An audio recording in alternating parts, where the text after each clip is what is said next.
Po po po! Bienvenue friendos et friendas. Alors maintenant assieds-toi et profite du spectacle.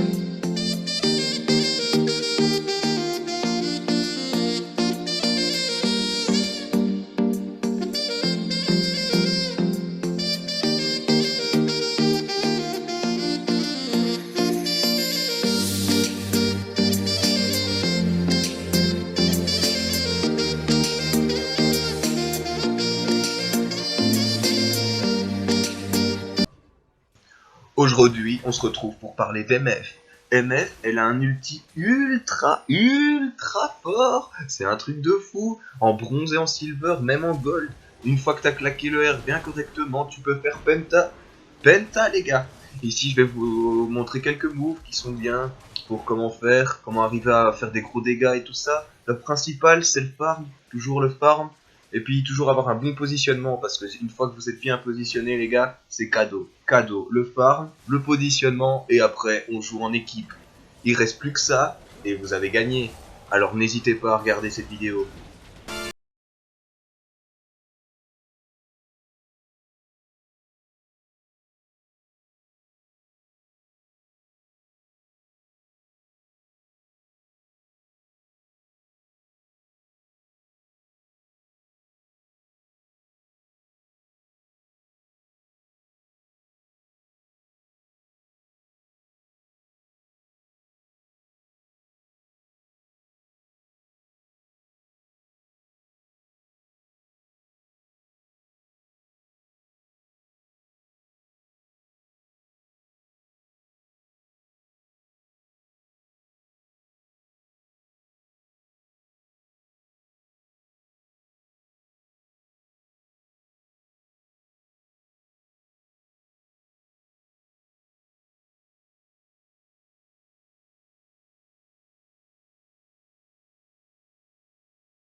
Vous en voulez encore? Alors abonne-toi, ou pas. De toute façon, on se retrouve la semaine prochaine pour une nouvelle vidéo, un nouveau personnage, une nouvelle aventure. Po po po po! On fait nos bails, bails.